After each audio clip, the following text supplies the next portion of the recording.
a man in a faded black tee, shirt, and dusty work boots walked into a luxury car dealership. Within minutes, the sales manager called security to throw him out. She told him he did not belong there. She handed him a list of cheaper dealerships.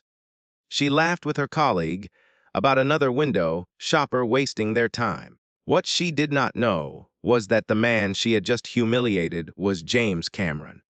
And 3 weeks earlier, he had quietly purchased the entire dealership. He was not there to buy a car. He was there to see how his employees treated people when they thought no one important was watching. And what he discovered would change everything. The California sun hung high over Westlake on that warm afternoon, casting long shadows across the polished concrete of the Prestige Auto Gallery parking lot.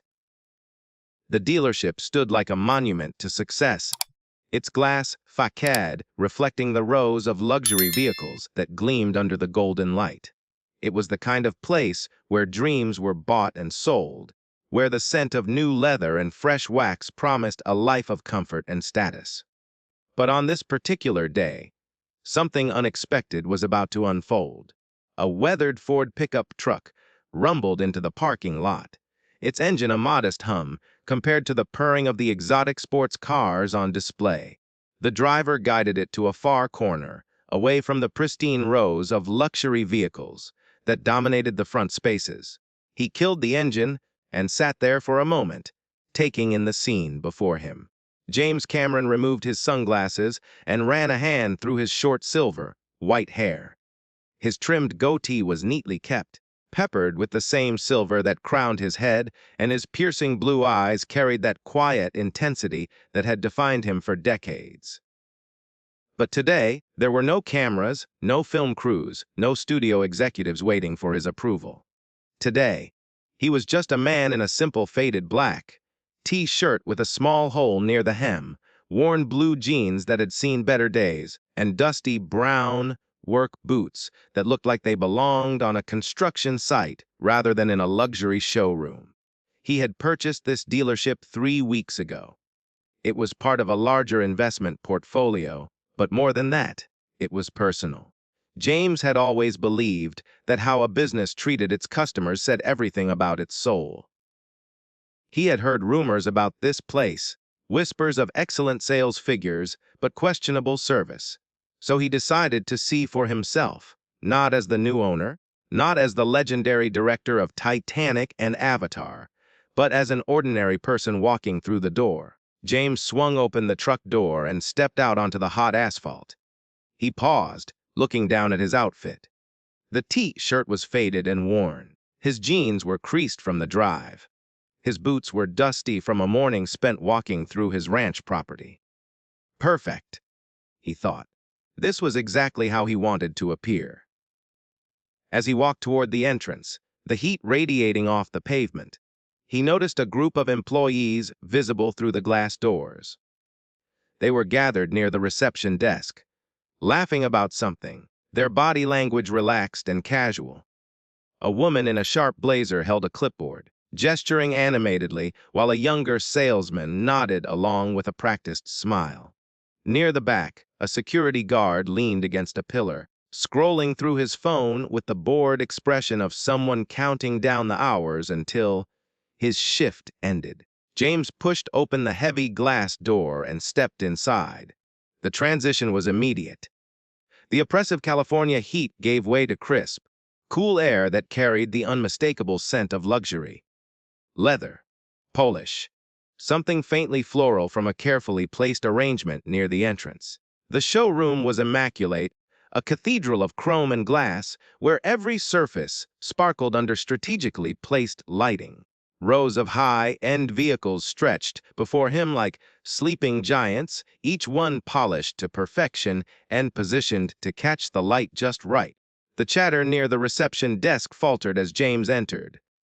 He felt it immediately, that subtle shift in atmosphere that happens when someone is being assessed, measured, judged. The employees glanced his way, their eyes traveling from his scuffed boots to his simple shirt to his silver hair. He saw the quick exchanges, the raised eyebrows, The almost imperceptible shrugs that said everything without a single word being spoken. The younger salesman, a man in his late 20s with slicked back hair and an expensive watch that probably cost more than most people's monthly rent, leaned toward his colleague and muttered something under his breath. The other man smirked and looked away, barely suppressing a laugh. James pretended not to notice. He had spent 5 decades in Hollywood, a world built on appearances and snap judgments. He knew exactly what they were thinking. This guy does not belong here. He is probably lost. Certainly not here to buy anything. Look at those boots. Look at that shirt. Another dreamer who wandered into the wrong place. He moved deeper into the showroom, his boots making soft sounds against the polished floor. He stopped beside a sleek silver sports car, its body curved like liquid metal frozen in motion. The price tag was discreetly positioned, but James could see the numbers clearly. $247,000. He reached out and let his fingers trace along the hood, feeling the cool smoothness beneath his touch. From across the room, he heard someone clear their throat. James looked up to see one of the salesmen approaching. Though, approaching might have been a generous word. The young man was walking slowly, reluctantly, as if he had drawn the short straw and was now forced to deal with an unpleasant task. His name tag read, Bradley Mitchell, and his smile was the kind that never quite reached his eyes. "Can I help you find something?" Bradley asked, his tone carrying the barest hint of condescension. He stopped a few feet away, maintaining distance, as though proximity itself was beneath him. "Just looking around," James replied calmly, his voice carrying that distinctive quiet authority that had commanded film sets for decades. "Nice cars you have here." Bradley nodded, his eyes flicking toward the vehicle James had been touching with barely concealed disapproval. "That is the new model. Very popular with our clients. Starting price is around $250,000.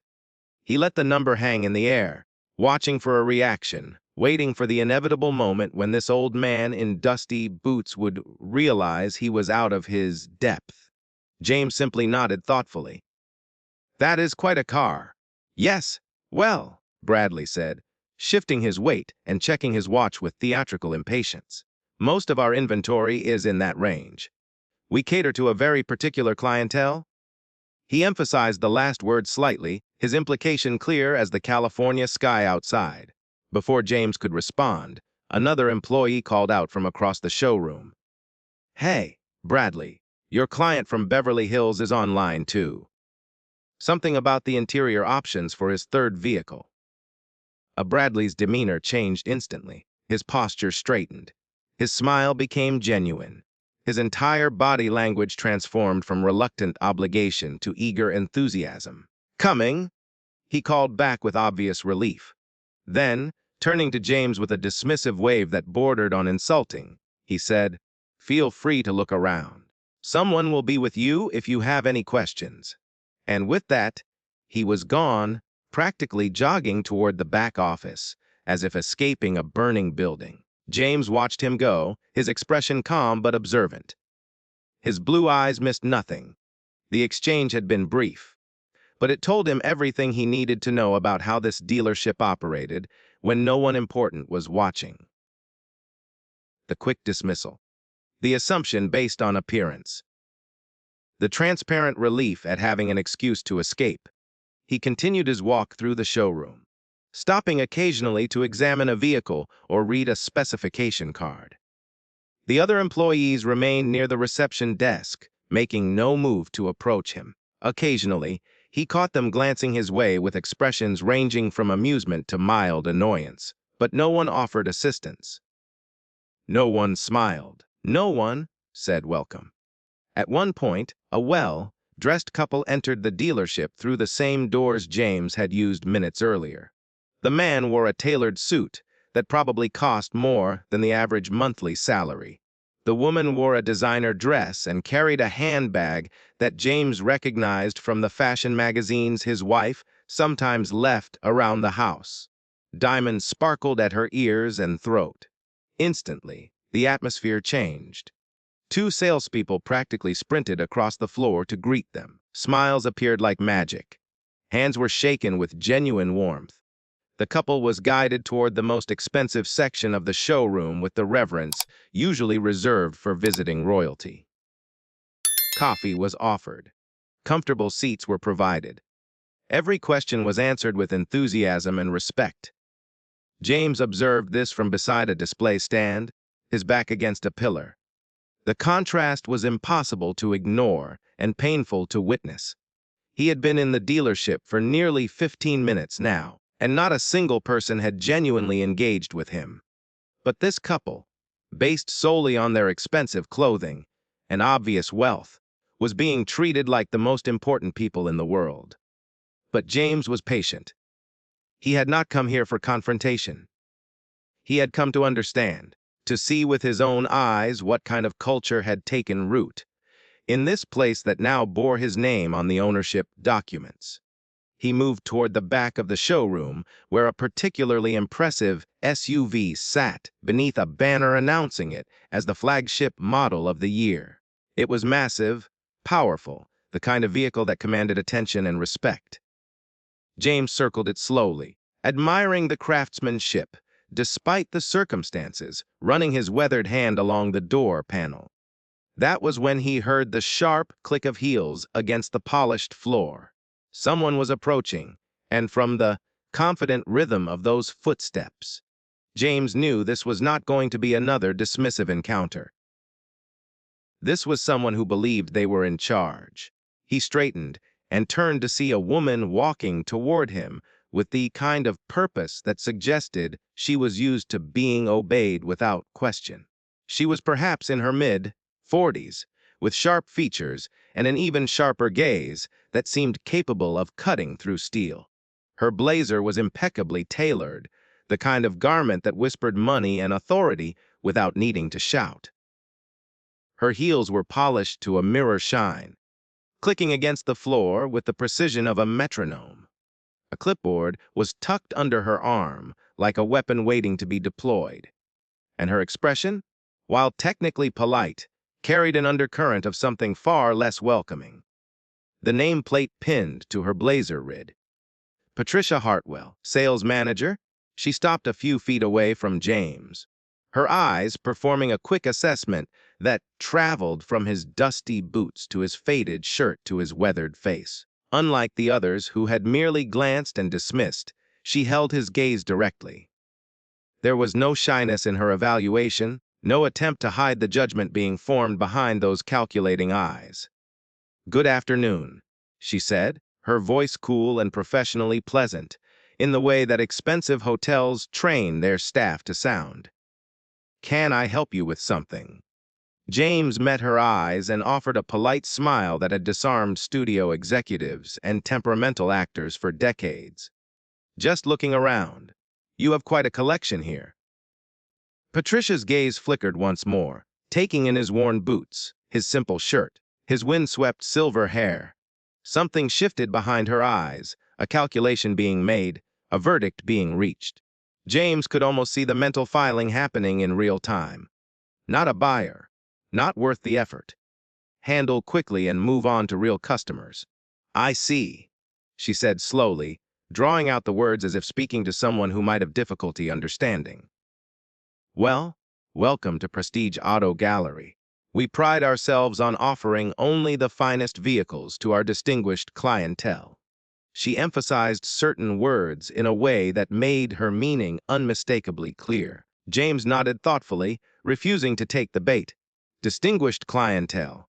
That sounds impressive." "It is," Patricia replied, her smile tightening almost imperceptibly.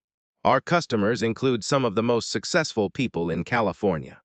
Business executives, tech entrepreneurs, entertainment industry professionals." She paused, letting the categories sink in. "People who understand the value of quality and are prepared to invest accordingly." "And what kind of investment are we talking about?" James asked, gesturing toward the SUV beside them. Patricia's eyebrows rose in an expression that somehow managed to convey both surprise and condescension simultaneously. This particular model starts at $320,000. With the premium package and custom options, most of our clients spend closer to $400,000. She let the numbers hang in the air like a challenge. Would typically work with customers who have been pre-qualified through our financial services department. It saves everyone time and prevents any uncomfortable situations down the line. James absorbed the information without reaction. That sounds reasonable. What if I told you I was ready to make a decision today? For a moment, something flickered across Patricia's face.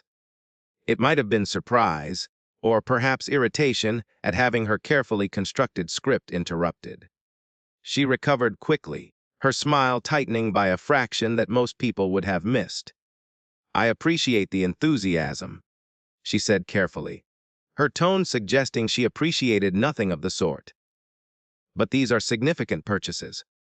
Most of our clients take weeks, sometimes months, to finalize their decisions. We are not the kind of dealership where people walk in off the street and drive away the same day." The implication hung in the air between them, heavy and unmistakable. "I understand," James said, his voice remaining calm despite the dismissal. "But I would still like to look around. Maybe sit in a few of the vehicles, get a feel for what you have." Patricia's expression shifted. The polite veneer began to crack, revealing something harder underneath, something that had been lurking beneath the professional courtesy all along. She glanced around the showroom before stepping slightly closer, her voice dropping to a more confidential tone. "Listen," she said, and the single word carried the weight of 20 years of experience in separating serious buyers from time wasters. "I have been doing this for almost 2 decades. I can usually tell within the first minute whether someone is a serious buyer or just someone who wants to sit in expensive cars and take pictures for social media." James met her gaze steadily, his blue eyes revealing nothing. "And which category do you think I fall into?" Patricia did not answer directly. Instead, she reached into a folder tucked behind her clipboard and produced a single sheet of paper. She held it out to him with a practiced motion that suggested this was not the first time she had performed this particular gesture. "I took the liberty of putting together some alternatives that might be more suitable for your situation," she said, her voice carrying the false sweetness of someone delivering bad news wrapped in good intentions. "There is a dealership about 15 miles from here that specializes in pre-owned vehicles. Very reliable, much more accessible price points." James looked at the paper but did not take it. He could see the list printed there. Used sedans, older model SUVs, vehicles that cost a fraction of anything in this showroom. Vehicles for people who, in Patricia's estimation, knew their place. "That is very thoughtful," James said, a hint of something unreadable in his voice. "But I think I will keep looking here if that is all right." Patricia's jaw tightened. She lowered the paper, her patience visibly wearing thin like fabric rubbed too many times in the same spot. "Sir," she said, and the word carried an edge that had not been there before, "I am trying to be helpful. I am trying to save you from an embarrassing situation. These vehicles are not toys. They are serious investments for serious people." James remained still, his expression unchanged, his posture relaxed but alert. "And what makes you think I am not serious?" Before Patricia could respond, James turned and walked toward the silver sports car he had admired earlier. It sat on a slightly raised platform, gleaming under the showroom lights like a jewel in a display case. He approached it slowly, appreciating the lines and curves that spoke of engineering excellence and artistic vision. He reached out and placed his hand on the door handle. "Excuse me?" Patricia's voice cut through the air like a blade. She had followed him, her heels clicking rapidly against the polished floor. "I am going to have to ask you not to touch the vehicles. These are display models. Fingerprints, scratches, any kind of damage would be extremely costly." James looked at her, his hand still resting on the handle. "I just wanted to see the interior." The interior is exactly what you would expect from a vehicle in this class. Patricia replied curtly, her patience now completely exhausted. Leather seats, advanced technology, premium materials. If you would like more details, I can print out a specification sheet for you to take home and review. James slowly removed his hand from the door handle. He turned to face Patricia fully, his piercing blue eyes meeting her cold brown ones. You mentioned you have been doing this for almost 20 years, he said quietly. In all that time, have you ever been wrong about someone? Patricia blinked, caught off guard by the question. Wrong. Yes, James continued, his voice carrying the calm authority of someone who had directed thousands of people and managed billions of dollars. Have you ever looked at someone, made a judgment based on what they were wearing or how they arrived, and then discovered you had completely misjudged them?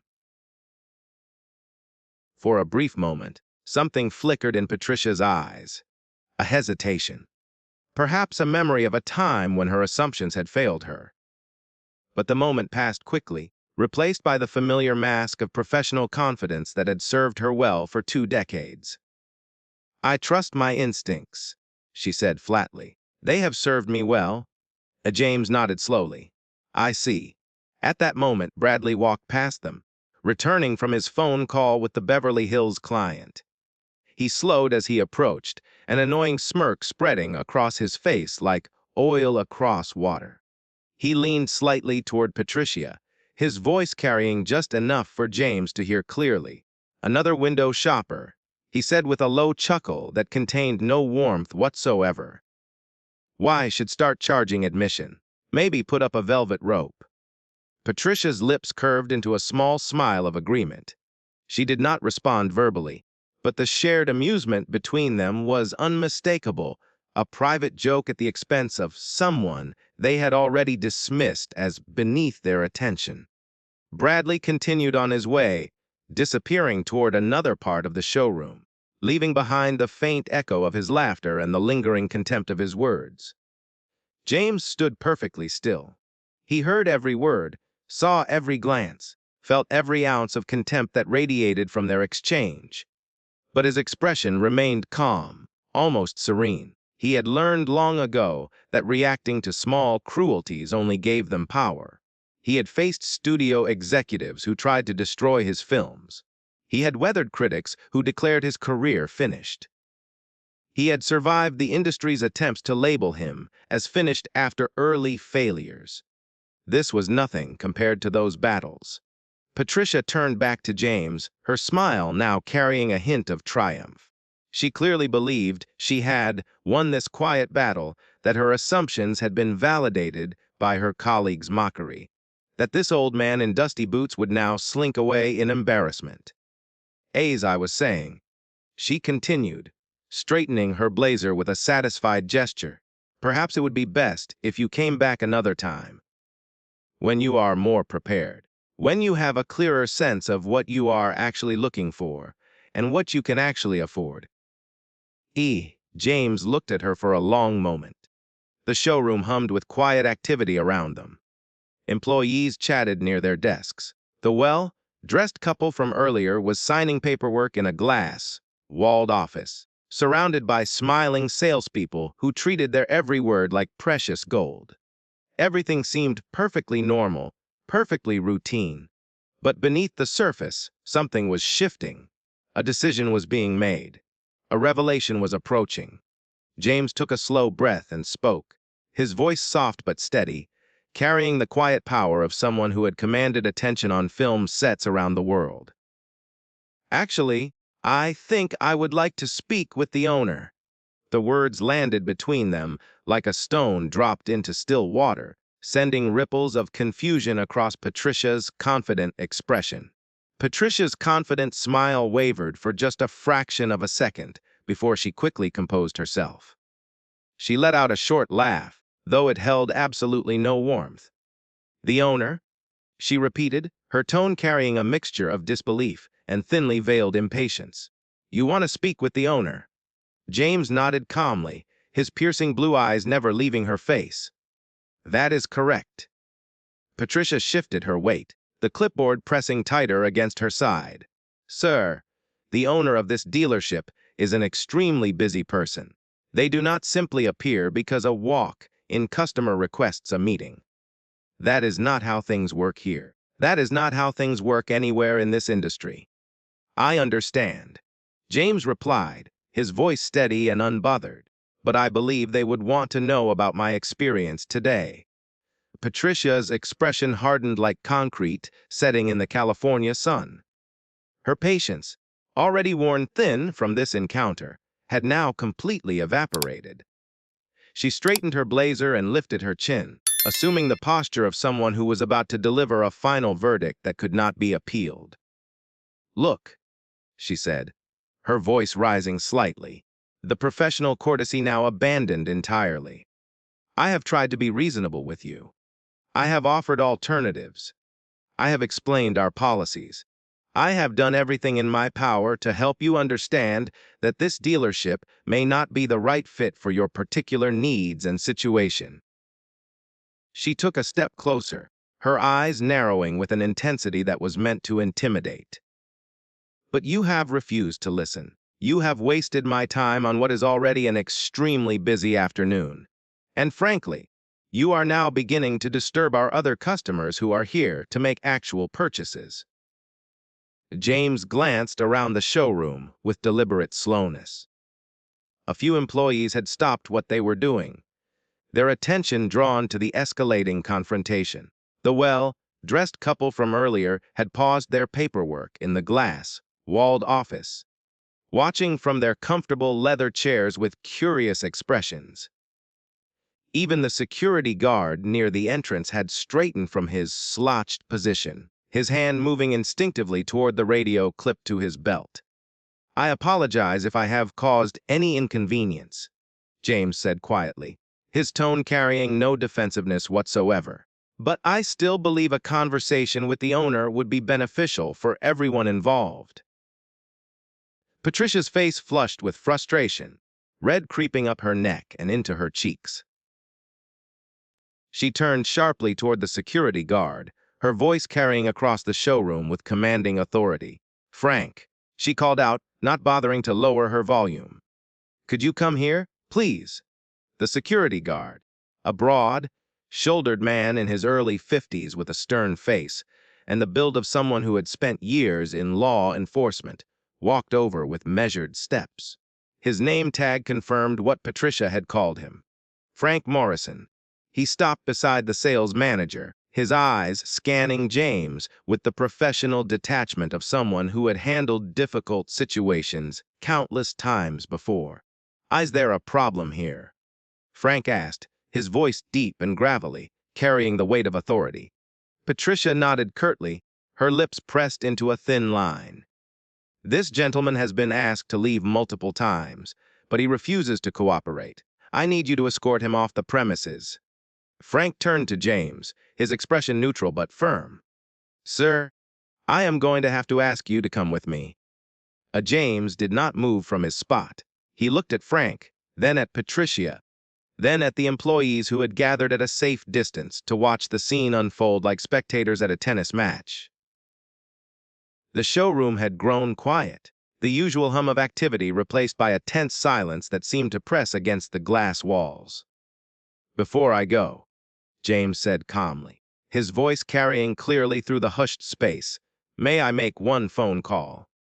Patricia scoffed, rolling her eyes with theatrical exasperation. A phone call is not going to change anything about this situation. It will only take a moment. James replied evenly. I promise. Frank hesitated, glancing at Patricia for guidance. His hand hovered near the radio, uncertain whether to proceed with the removal or allow this small request. Patricia rolled her eyes again and waved her hand dismissively, clearly eager to end this encounter and return to her normal routine of serving customers who actually mattered. Fine, she said sharply. Make your call. But then you are leaving this dealership, whether you like it or not. And I would strongly suggest not coming back.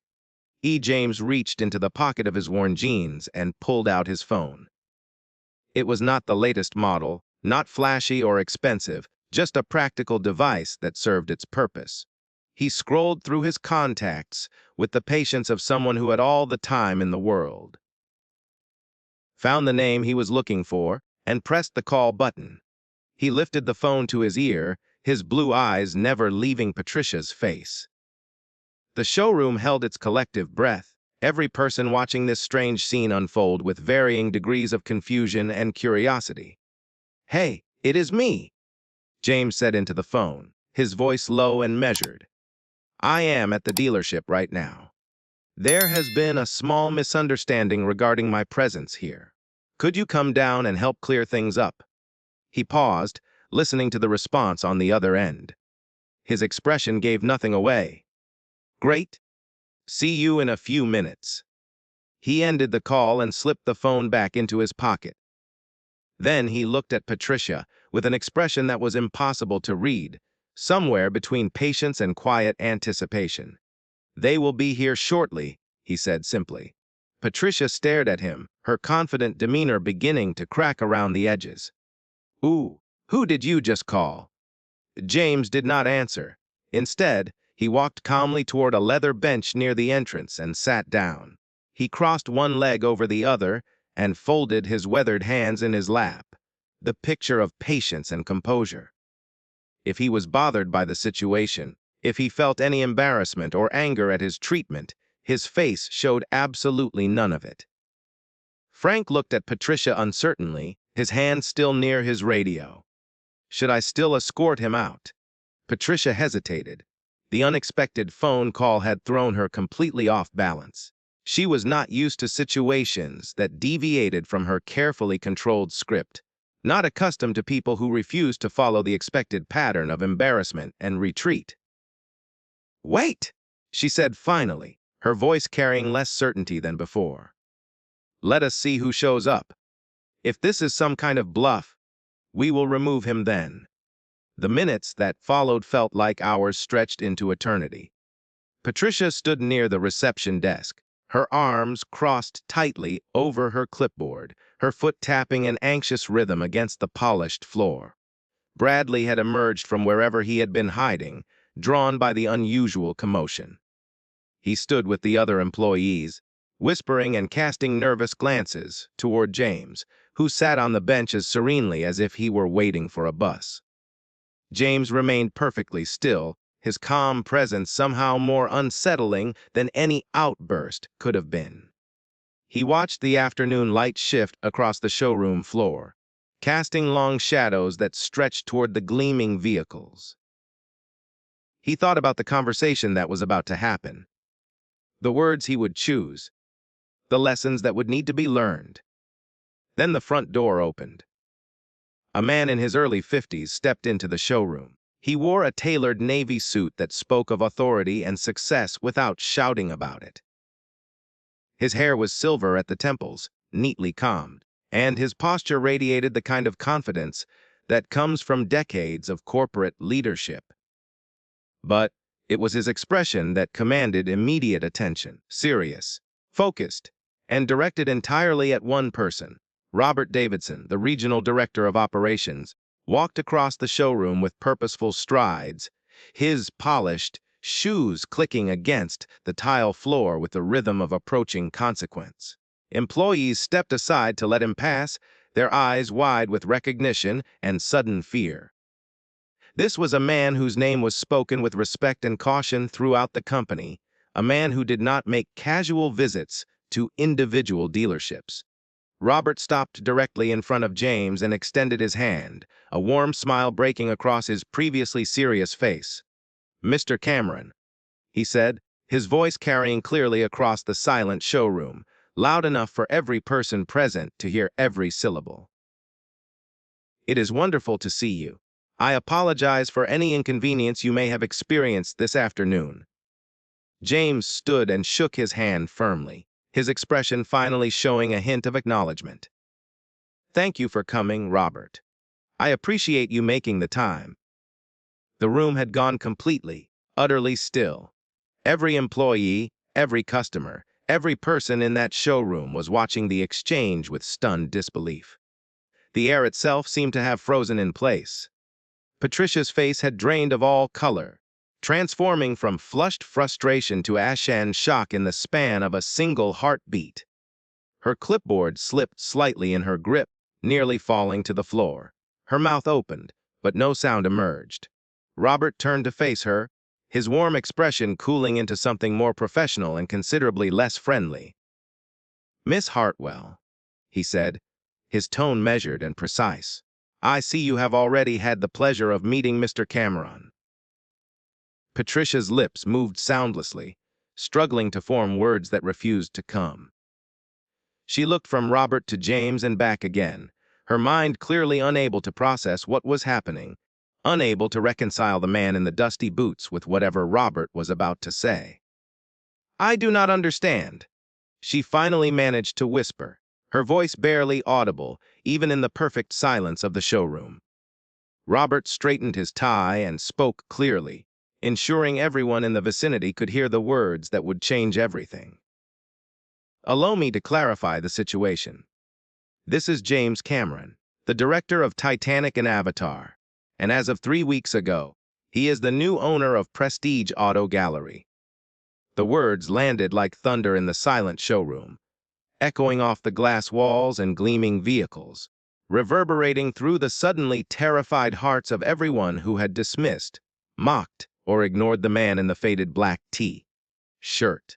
Patricia's face went from pale to absolutely ashen, the color draining away as if someone had pulled a plug. Her mouth opened and closed several times, but she seemed to have completely lost the ability to form coherent sentences. Behind her, Bradley had frozen mid-step, his earlier smirk replaced by an expression of pure, undiluted horror. His face had gone so white that he looked like he might faint right there on the showroom floor.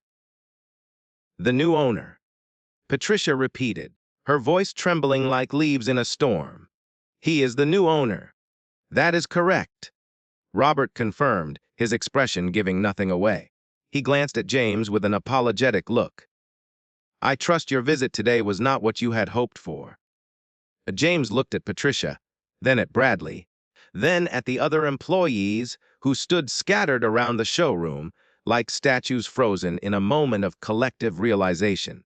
He could see the fear in their eyes, the dawning horror of what they had done, the desperate calculations running through their minds as they tried to figure out how to salvage careers that had suddenly been placed in extreme jeopardy.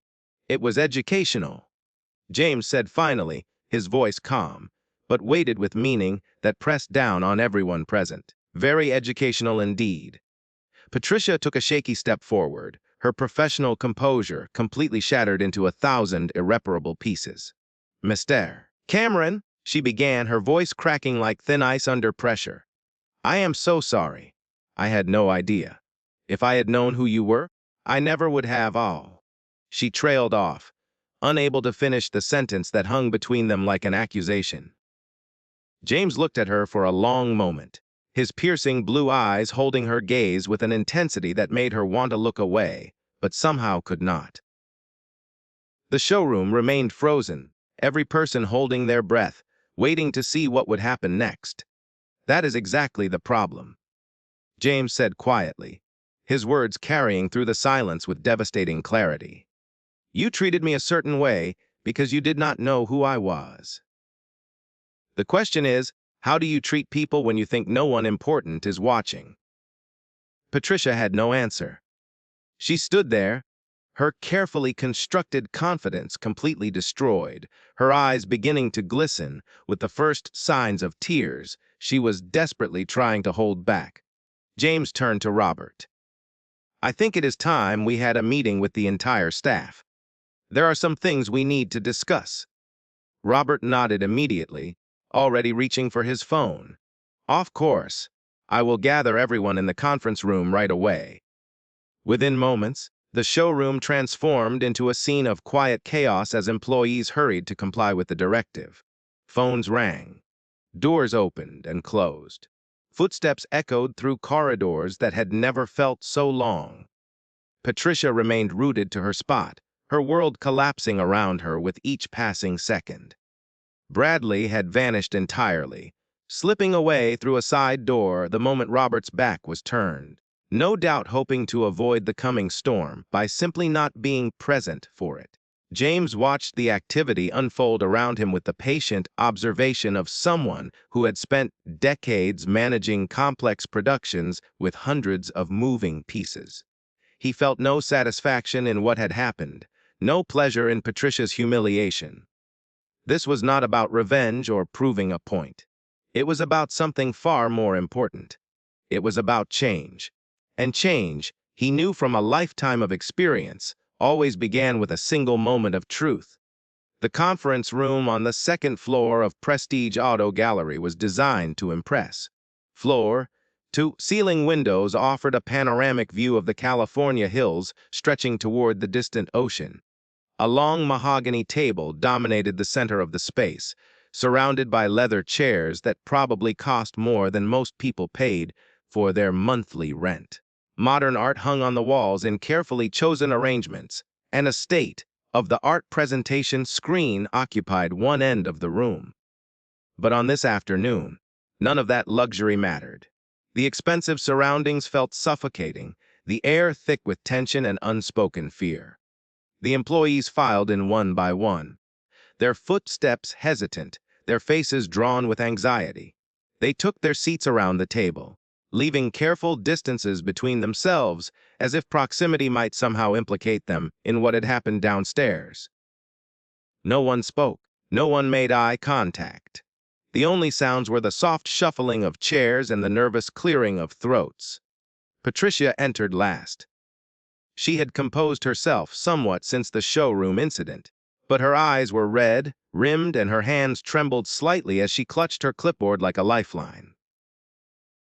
She chose a seat near the back corner, as far from the head of the table as physically possible, and seemed to shrink into herself as she sat down. Bradley was notably absent. He had slipped out through a side exit shortly after Robert's arrival and had not been seen since. His empty chair stood as a silent testament to the kind of person who runs from consequences rather than facing them. James stood near the windows, his back to the room, gazing out at the afternoon sun as it began its descent toward the horizon. He had removed his worn work boots and dusty clothing in favor of the same simple black shirt, but somehow he looked different now. The authority that had always been there was no longer hidden beneath humble appearances. Robert stood by the door, his expression unreadable as he surveyed the assembled staff. When the last employee had taken their seat, he nodded toward James and quietly closed the door. The soft click of the latch echoed through the silent room like a judge's gavel. James turned from the window and faced the group. His expression was calm, thoughtful, carrying none of the anger or vindictiveness that everyone had expected and perhaps felt they deserved. He walked slowly to the head of the table, but did not sit down. Instead, he rested his hands lightly on the back of the leather chair and looked at each person in turn. "Thank you all for being here," he began, his voice soft but clear, reaching every corner of the room. "I know this is not the meeting any of you expected to have today. To be honest, it is not the meeting I expected either." He paused, letting the words settle over the room like morning fog. "My name is James Cameron. 3 weeks ago, I became the owner of this dealership. I did not announce my visit today because I wanted to see something. I wanted to understand the culture of this place, the way people are treated when no one thinks it matters." A few employees shifted uncomfortably in their seats. Someone coughed nervously. The air seemed to grow heavier with each passing moment. "What I experienced today was disappointing," James continued, his tone remaining even despite the weight of his words. "But I want to be clear about something. I did not call this meeting to humiliate anyone. I did not come here looking for someone to punish. I came here because I believe in the potential of this place and the people who work here." He began to walk slowly around the table, his footsteps soft against the carpeted floor. "Let me tell you a story," he said. "When I first came to Los Angeles, I was young, broke, and completely unknown. I had dropped out of college after one semester because I could not afford to continue. I drove a truck to pay my bills, delivering goods to people who never looked twice at the man behind the wheel. The room had gone utterly silent. Every eye was fixed on James as he spoke, his words painting pictures of a past that seemed impossible given who he had become. I taught myself everything about filmmaking from library books. I built my own camera equipment in my garage because I could not afford to buy or rent the real thing. And everywhere I went, people looked at me and made assumptions. They saw a truck driver with no degree, no connections, no future. They saw a nobody. He stopped walking and turned to face the group directly. I remember walking into places and being ignored because of how I was dressed. I remember being followed by security guards who assumed I was going to steal something. I remember the looks, the whispers, the way people would dismiss me without ever taking the time to learn my name or hear my ideas. His voice softened, but somehow carried even more power in its quietness. Those experiences stayed with me.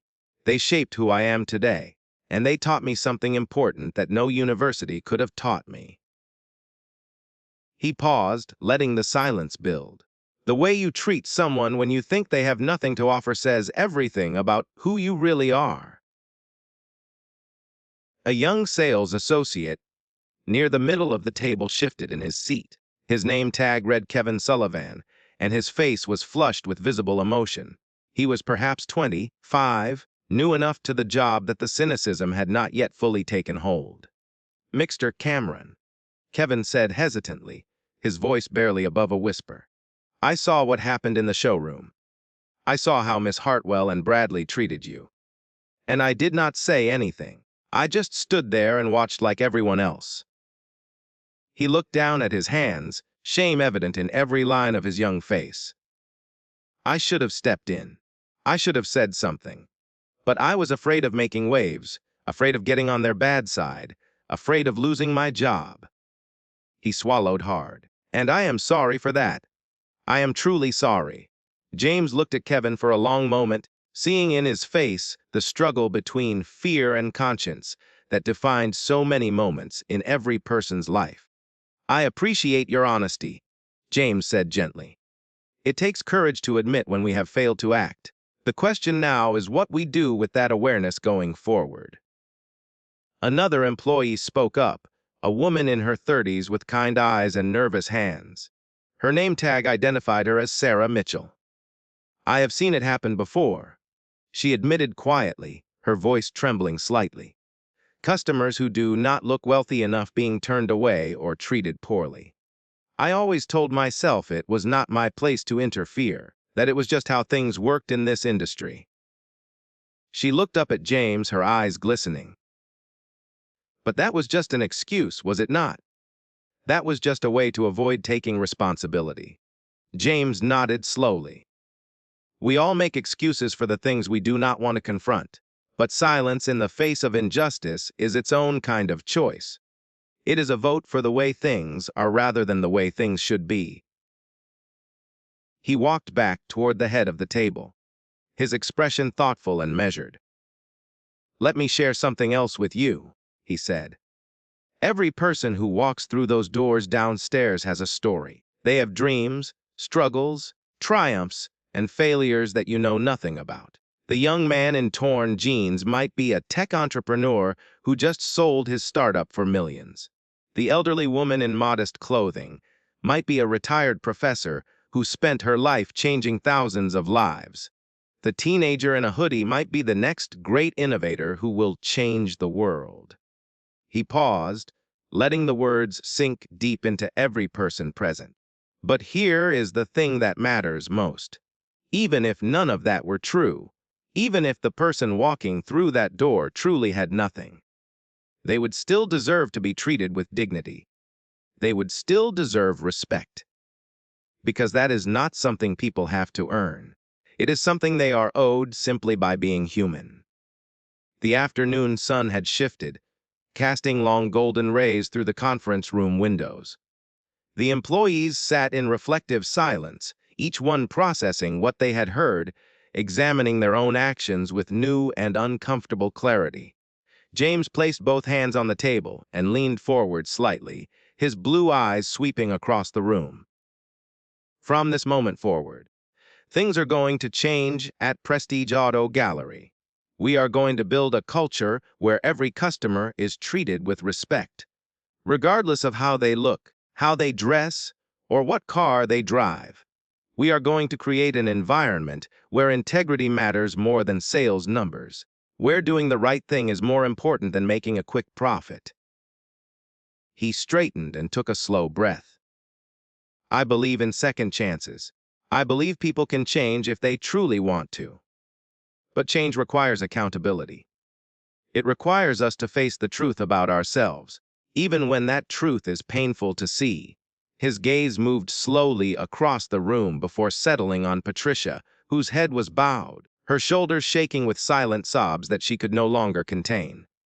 Patricia, he said, his voice neither harsh nor gentle, simply honest. I would like to speak with you privately after this meeting. There are things we need to discuss about your future here. Patricia nodded without looking up, her hands clasped so tightly in her lap that her knuckles had turned white. The rest of you, James continued, addressing the room once more, take some time to think about what we have discussed today. Ask yourselves what kind of person you want to be, what kind of legacy you want to leave. And when you come back tomorrow, come back ready to be better than you were today. He nodded toward Robert, who opened the conference room door. That is all for now. Thank you for listening. The employees rose slowly from their seats, their movements subdued, their expressions thoughtful in ways they had perhaps never been before. They filed out of the conference room in silence, each one carrying the weight of James's words like stones in their pockets. A few glanced back at Patricia, who remained seated in her corner, but no one spoke to her. No one offered comfort or condemnation. They simply left her to face whatever was coming. As the last employee exited, Robert closed the door behind them, leaving only 3 people in the room: James, Patricia, and the heavy silence of accountability that pressed down on everything. The late afternoon sun cast long shadows across the mahogany table, and the quiet that filled the space was almost unbearable in its intensity. Patricia remained in her seat, her head bowed, her hands still clasped tightly together in her lap. She had stopped crying, but her face was still streaked with evidence of her tears. She looked smaller somehow, diminished by the weight of her actions and the consequences that now loomed before her like an approaching storm. James pulled out a chair across from her and sat down. He did not speak immediately. Instead, he gave her a moment to collect herself, to prepare for the conversation that would determine her entire future. Robert moved to stand near the window, his presence supportive but unobtrusive. He had worked with James long enough to know that this was a conversation best handled with patience and care, not rushed through like a business transaction. Finally, James spoke. Patricia, he said, his voice calm and measured, carrying no anger but also no false comfort. I want you to know that I have given this a great deal of thought. Patricia looked up, her eyes red and swollen, her face showing every year of the difficult journey that had brought her to this moment. She opened her mouth to speak, but James held up a hand gently. Please, let me finish, he said. You will have your chance to respond. She nodded and lowered her gaze once more, bracing herself for what was coming. What happened today was serious. James continued. You made assumptions about a customer based on appearance alone. You dismissed someone without giving them the opportunity to be heard. You mocked them with your colleague. And when that person asked to speak with the owner, you threatened to have them physically removed from the premises. Each word landed with the weight of undeniable truth. Patricia flinched slightly but did not look away from her clasped hands. In most situations, James said, his voice remaining steady, this would be grounds for immediate termination. Many owners would not think twice about letting you go right now. Today, without any further discussion, Patricia's breath caught in her throat. She waited for the final blow, the words that would end her career at Prestige Auto Gallery and likely make her unemployable in the luxury automotive industry. But I am not most owners. Patricia looked up sharply, confusion mixing with the fear in her reddened eyes. James leaned forward slightly, his expression serious but not unkind. I believe in second chances, he said. I believe that people can change if they truly want to. But I also believe that change must come with accountability. It cannot be free. It must be earned. He paused, ensuring she understood the gravity of what he was about to offer. I am giving you a choice, Patricia. Two paths forward, and the decision is entirely yours. She swallowed hard, her throat tight with emotion and fear and something that might have been the faintest glimmer of hope. Option 1, James said. You resign from your position today. You will receive a fair severance package, 3 months of salary, a neutral reference that will not detail what happened here, and the opportunity to start fresh somewhere else, in a different industry perhaps, where no one knows what occurred this afternoon. Patricia's face paled further, but she remained silent, waiting. Option 2, James continued, his voice steady. You stay, but not as sales manager. You would be demoted to a regular sales associate position for a period of 6 months. During that time, you would work under a new manager who I will personally select. You would complete a comprehensive training program on customer service, unconscious bias, and ethical sales practices. And you would be held to the exact same standards as every other employee on this floor. He sat back in his chair, his gaze holding hers with calm intensity. At the end of those 6 months, if you have demonstrated genuine change, if you have shown that you understand what went wrong and have committed to doing better, we will reassess your position. There are no guarantees, but there is the possibility of rebuilding what you have lost. Patricia stared at him, her mind struggling to process what she had just heard. She had expected anger. She had expected to be fired on the spot, escorted out by security, her career in shambles. She had not expected this. Why? She asked, her voice barely above a whisper, cracking on the single syllable. Why would you give me another chance after what I did to you? James was quiet for a moment before answering. When he spoke, his voice carried the weight of decades of experience, of struggles overcome, of lessons learned through failure and persistence. Because someone gave me a chance once, he said softly. When I was at my lowest, when I had nothing and no one believed in me, when every door I knocked on was slammed in my face, someone saw something worth investing in. They did not have to. They could have walked away like everyone else. They could have judged me by my circumstances, by my lack of education, by my worn-out clothes and empty pockets. But they chose to believe that I could be more than what I appeared to be. He looked at Patricia with an expression that held no judgment, only honesty and perhaps a deep understanding of human frailty. I am not saying what you did was acceptable. It was not. You hurt me today, but more importantly, you have probably hurt countless others who walked through those doors and received the same treatment. People who did not have the power to do anything about it. People who went home feeling diminished and disrespected. Patricia's tears began to flow again, silent streams running down her cheeks. But I have learned something over many years of working with people. James continued, people are more than their worst moments. We are all capable of tremendous cruelty, but we are also capable of tremendous growth. The question is whether you are willing to do the hard work to become better than you were today. Patricia sat in stunned silence for what felt like an eternity. The tears continued to fall, but there was something different in her eyes now. Something like hope mixed with the shame. Something like gratitude struggling to break through the weight of her guilt. I do not expect an answer right now, James said, standing up from his chair. Take the night. Think about what you really want. Think about who you want to be. And whatever you decide, make sure it is the right choice for you. He moved toward the door, but before he left, he turned back one final time. One more thing, Patricia. Bradley will not be returning to Prestige Auto Gallery. Patricia looked up sharply, surprise cutting through her emotional turmoil. Bradley. James nodded, his expression neutral but firm. His behavior today was not an isolated incident. After speaking with several employees over the past hour, I learned that this was part of a pattern. Customers mocked behind their backs. Colleagues undermined. A culture of contempt that he helped create and maintain.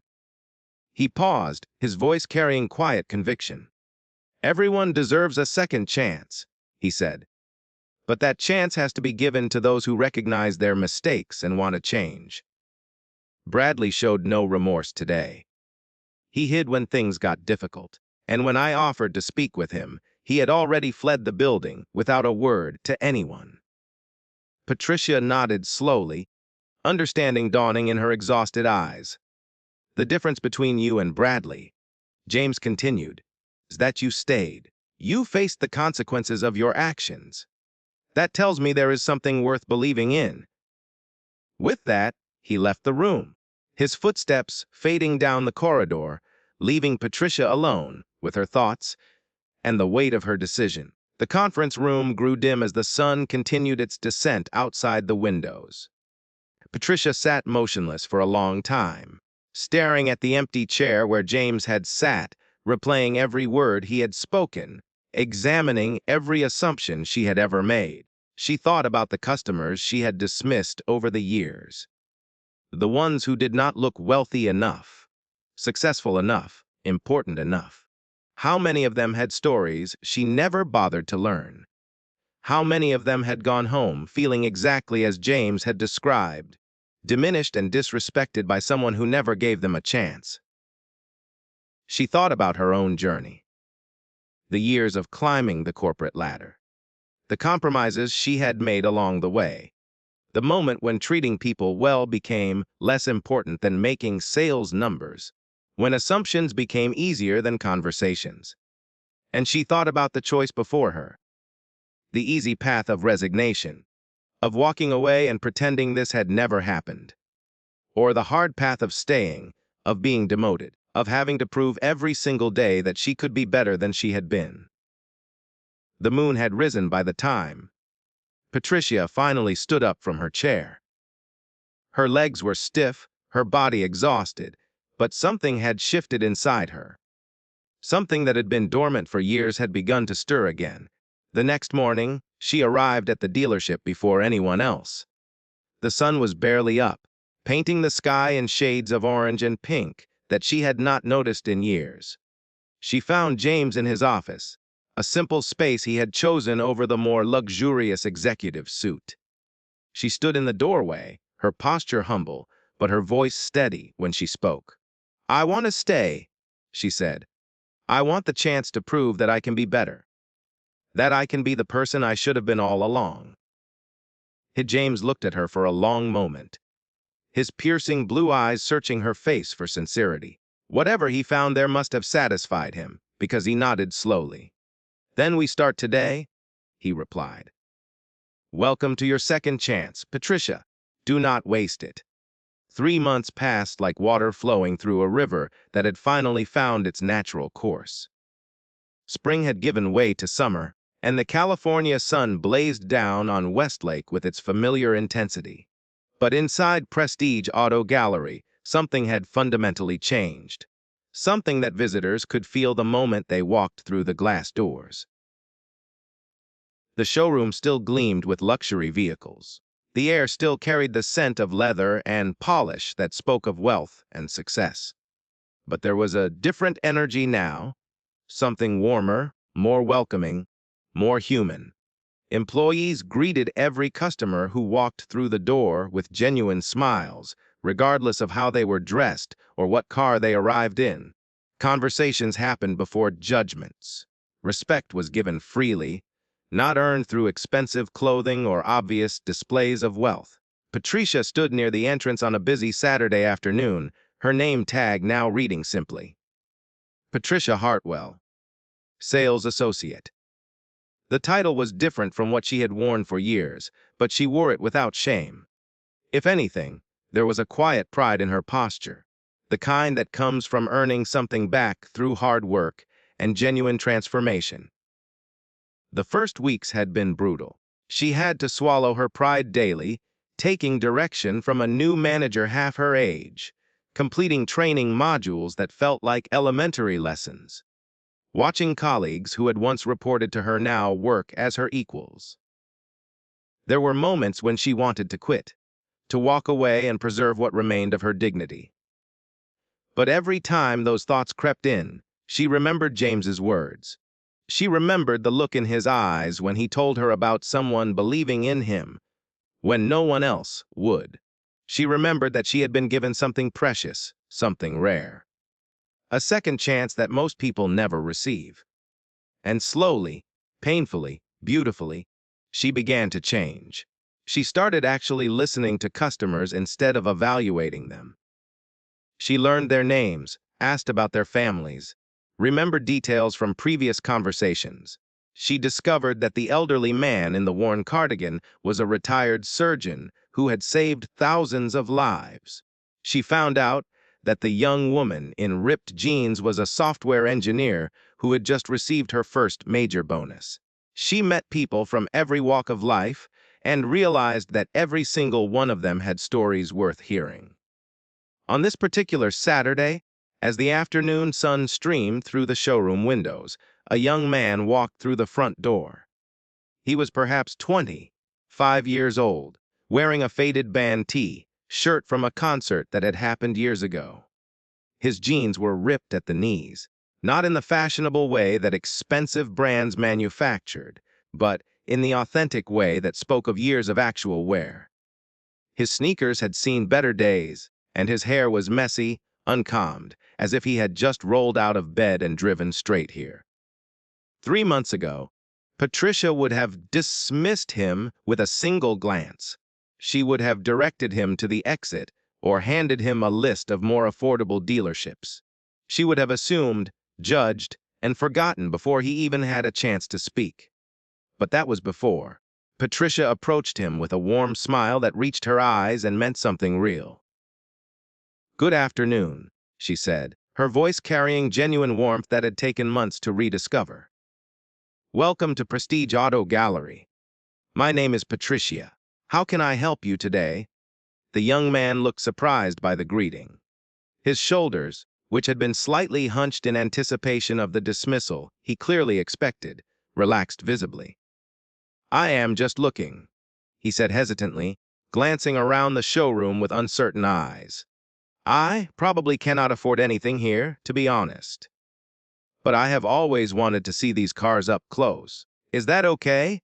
Patricia nodded, her smile never wavering. "Of course it is okay. Let me show you around. We have some incredible vehicles, and there is absolutely no pressure to buy anything. Sometimes it is nice just to dream a little, to imagine the possibilities." The young man's face lit up with a grateful smile that transformed his entire appearance.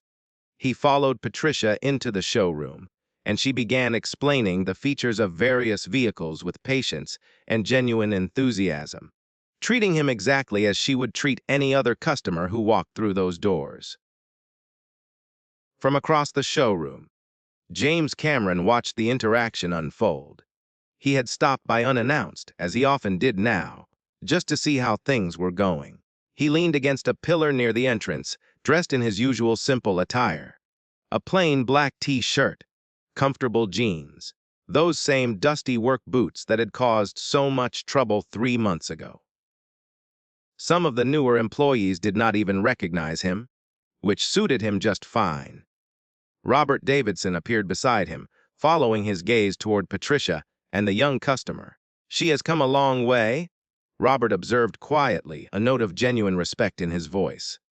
"Remarkable transformation, really." James nodded slowly. "She has. It was not easy for her. The first few weeks were hard. There were moments when I thought she might give up. But she kept showing up. She kept trying. She kept choosing to be better. They watched as Patricia laughed at something the young man said. Her demeanor completely transformed from the cold, dismissive manager she had been 3 months ago. There was warmth in her interactions now, authenticity that could not be faked. "Do you think she has really changed?" Robert asked. "Or is she just performing because she knows you might be watching?" James considered the question carefully before answering. "Change is not something that happens overnight," he said finally. "It is a choice you make every single day. Patricia is making that choice right now. Whether she continues to make it tomorrow, next month, next year, that is up to her. All I can do is give her the opportunity and believe that she will rise to meet it." He pushed himself off the pillar and began walking toward the exit. "But I believe in her," he added, pausing to look back at the scene one more time. "I believe people can become better than they were. That is the whole point, is it not?" Robert smiled and nodded. "I suppose it is." James was almost at the door when Patricia noticed him. She excused herself briefly from the young customer and hurried over, her expression earnest and open in a way it had never been before. "Mr. Cameron," she said, slightly out of breath from crossing the showroom. "I did not know you were here." James smiled gently. "Just passing through. I saw you with that customer. You are doing well, Patricia." She looked down for a moment, then back up at him with eyes that glistened with emotion she no longer tried to hide. "I want to thank you," she said, her voice sincere and steady, "for giving me a chance, for believing I could be better when I was not sure I believed it myself." James placed a hand briefly on her shoulder. "You did the hard work, Patricia. All I did was leave the door open. You are the one who chose to walk through it." Patricia's eyes glistened, but she smiled, a real smile that carried the weight of everything she had learned over the past 3 months. "Thank you," she said simply, "for everything." James nodded. "Thank you for choosing to change." He turned and walked out into the California sunshine, leaving behind a dealership that had become something more than just a place to buy luxury cars. It had become a place where people mattered, where respect was given freely, where second chances meant something real. The young man in the faded T-shirt ended up buying a car that day. Not the most expensive one on the lot, but a good one. Reliable and beautiful in its own way. He told Patricia it was the first major purchase of his life. Funded by a tech startup he had sold 6 months earlier for an amount that would have shocked everyone who had dismissed him based on his appearance. He thanked her for treating him like a person instead of a stereotype. Patricia smiled and shook his hand firmly. She did not think about commissions or sales numbers. She thought about the journey that had brought her to this moment, the painful lessons she had learned, and the person she was still becoming.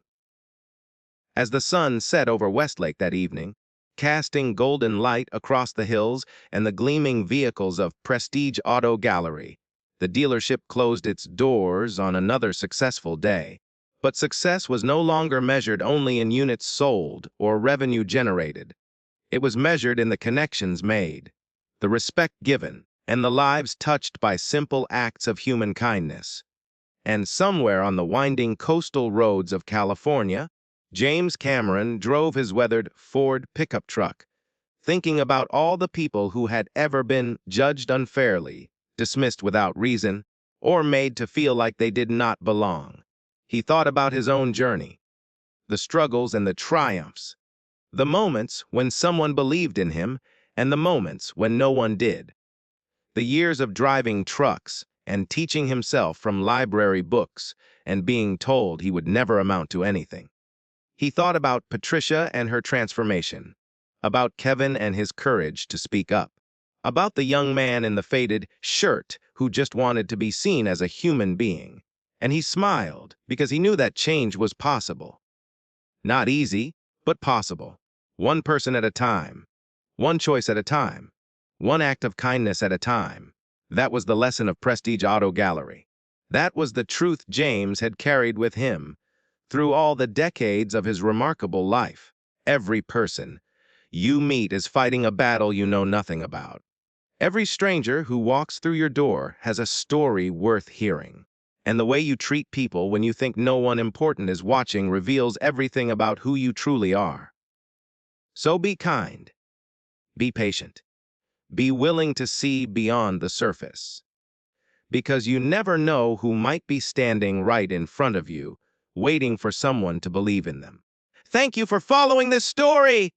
Let us know in the comments below if this story has moved you and you would like to stand with us in bringing more voices of truth and hope to light. Please consider supporting our work. Even the smallest gift helps us continue creating and sharing these powerful stories. You can find the donate link in the description. And of course, do not forget to subscribe so you will not miss the next chapter we are preparing for you.